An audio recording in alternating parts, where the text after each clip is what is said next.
మీరు గమనించారా, ఒక రాజీ నిర్ణయం మరొకదానికి దారి తీస్తుందని?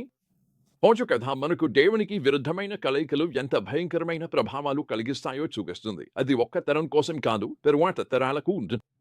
ఈ భాగం మనకు ఆలోచింపజేసే నిజాన్ని వెల్లడిస్తుంది. మన భాగస్వామ్యాలు, కలయికలు కేవలం మనకే ప్రభావం చూపవు, అవి రాబోయే తరాలపై ప్రభావం చూపే పరిణామాలను ప్రారంభించవచ్చు.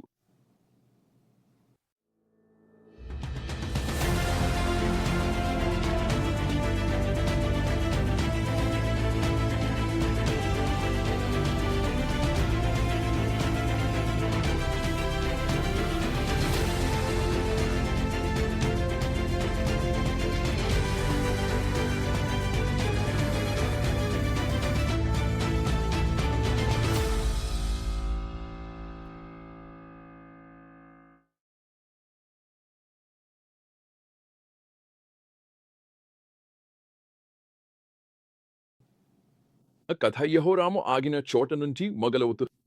అహజ్యాతో పోరాడిన అతను మరణశిక్ష అనంతరం కూడా మరొక ప్రశ్నార్థక కూటమిని ఏర్పరుస్తాడు. ఈసారి అహజ్యా కుమారుడు అహజ్యాతో కలిసి వ్యాపార నౌకలను నిర్మించేందుకు భాగస్వామ్యం చేస్తాడు.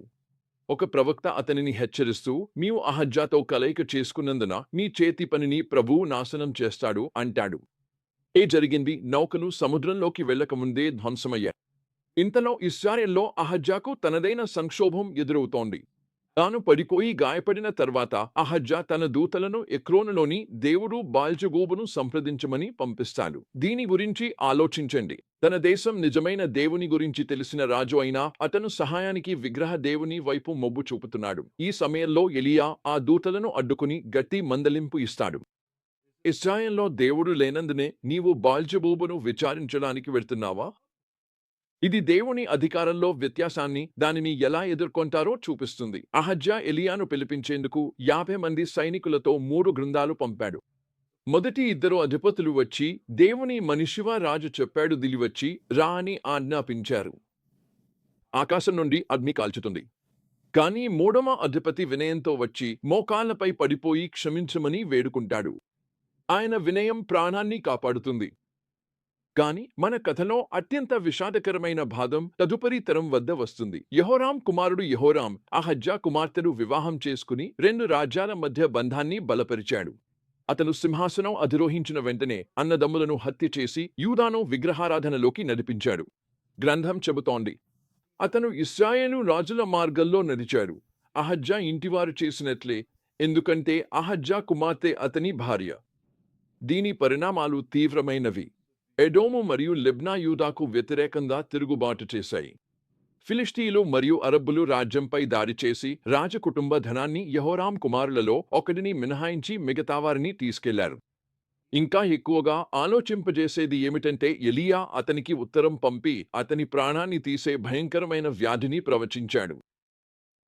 మరి ఈ సత్యాలను మనం ఈరోజు ఎలా వర్తించుకోవచ్చు? మొదటిగా, ఆధ్యాత్మిక రాజీ సాధారణంగా ఒకచోటే ఆగిపోదని మనం గుర్తించాలి. అది విస్తరించి ఇతరులను ప్రభావితం చేసే అవకాశం ఎక్కువ. రెండవది, మన ఎంపికలు, ముఖ్యంగా వివాహం, సన్నిహిత భాగస్వామ్యాల్లో తీసుకునే నిర్ణయాలు మన విశ్వాసం కాకుండా పిల్లల విశ్వాసాన్ని కూడా ఆకృతి చేస్తాయని మనం అర్థం చేసుకోవాలి. మూడవది, నాయకత్వ స్థానాలు ఎక్కువ బాధ్యతను కలిగి ఉంటాయి, అందువల్ల ఎక్కువ తీర్పును ఎదుర్కొంటాయి. నాలుగవది, దేవుని మరియు ఆయన ప్రతినిధుల ముందు వినయంగా ఉండటం నిజంగా మన ప్రాణాలను రక్షించగలదు. చివరిగా, ఒక తప్పు నిర్ణయం వల్ల వచ్చే పూర్తి పరిణామాల నుండి దేవుడు మనలను కాపాడినప్పుడు చూపిన కరుణ మరొక తప్పు చేయడానికి అనుమతి కాదని గుర్తుంచుకోవాలి. ఈ కథలోని విషాదం దేవునికి విరుద్ధమైన సంబంధాలు విధ్వంసాన్ని తెచ్చినందుకే కాదు, ప్రతి తరం మునుపటి తరం చేసిన తప్పుల నుండి నేర్చుకునే అవకాశం కలిగి ఉండడమే అసలు విషాదం.